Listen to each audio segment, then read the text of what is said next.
Hello YouTube and welcome to Full Dottle, a channel dedicated to tamping topics such as pipes, tobacco, lore, and more. I am your host, the Bearded Briarman, and without further ado, let's get lit.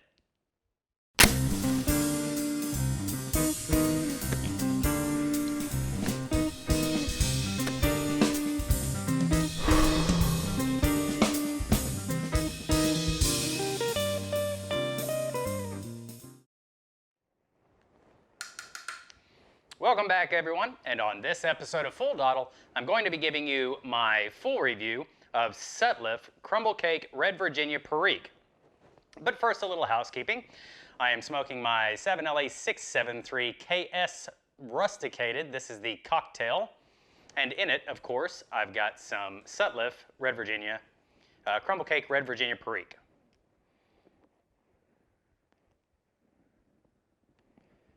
So on the tin aroma, although I found the bouquet to be very pleasant, the sharp vinegar stings the nose. That said, this blend has loads of deep stewed fruit, fig, and cocoa. The Perique offers just a hint of that characteristic boggy and mineral scent with a slight musty fermented accent, and for this reason, I gave it a 2.5.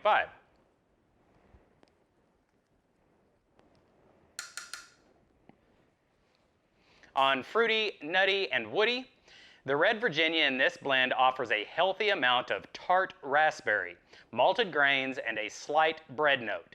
The combination of the Red Virginia and Perique create a dark, oaky flavor. The Perique is highly portioned enough that it also offers a fruity plum flavor, and for this reason, I gave it a 2.5. On spice, the Perique offers a very mild to moderate peppery spice that neither overpowers the blend nor offends the nostrils. I really enjoyed the level of spice offered in this blend, and for this reason, I gave it a 3.5.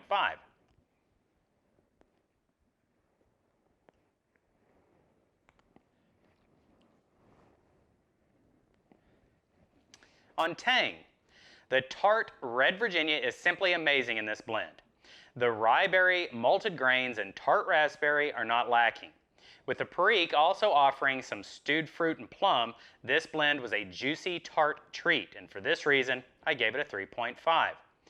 On sweetness, even though this blend exhibited some pastry-type sweetness from the Red Virginia, the Perique and vinegary Red Virginia Sutliff is known for conflicted and created a very unpleasant bitterness that I was unable to get past, and for this reason, I gave it a 2.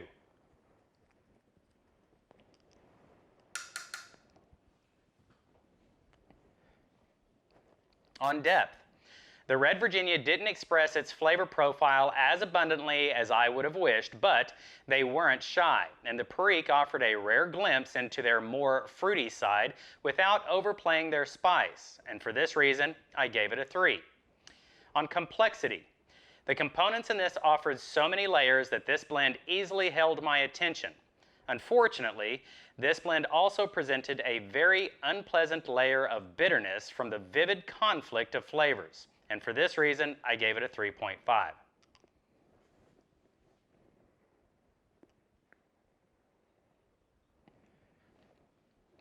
On balance, this blend was in such conflict, it was hard to tell which component was the lead offender. Whatever it was, this blend was not well balanced, and for this reason, I gave it a 1.5. On smoothness, the obvious conflict caused a nasty, bitter note in this blend that I never could recover from. It was like reheating the last cup of day-old coffee, bitter and intrusive, and for this reason, I gave it a 1.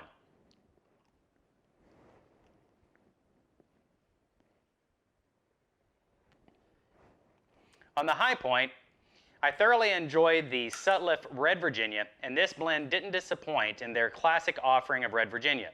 I just wish it wouldn't have been so disagreeable with the Perique, and for this reason, I gave it a 3.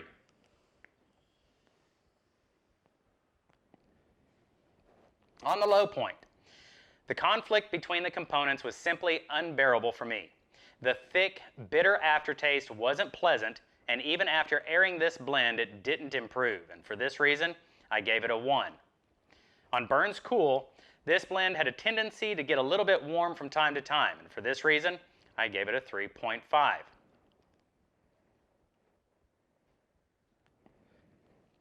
On sufficiently dry, this blend performed much better with a 10-minute drying to open air, and for this reason, I gave it a 2.5. This blend received a total score of 33 out of 65 with a recommendation rating of 51%.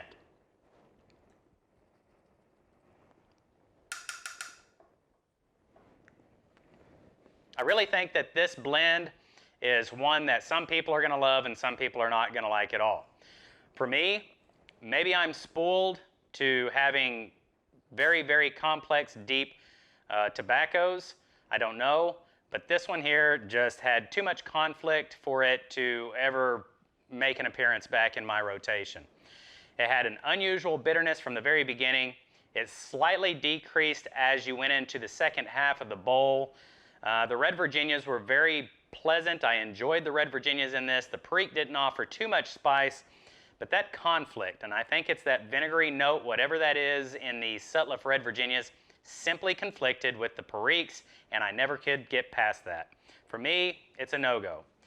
So take it for what you will.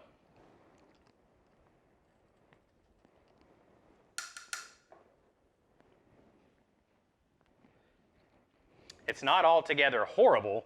It's just got an unusual bitter taste. If you're one of those people that likes black coffee first thing in the morning, this might, or for me anyway, it did okay with some black coffee. The bitterness from the black coffee helped to kind of equalize the bitterness in the tobacco blend and allowed those Red Virginias to come through a little stronger. But like I said, for me, this isn't going to make an appearance back in my rotation. So take that for what you will. That's going to do it for this episode of Full Dottle. I hope you enjoyed it. If you did, please don't forget to give me a thumbs up. And until the next time we see each other, I bid you farewell and happy piping. Bye, everyone. Have you enlisted in the Full Dottle platoon yet? It's easy. Just click the subscribe button. Also, hit the bell icon to be notified as soon as I upload the next episode.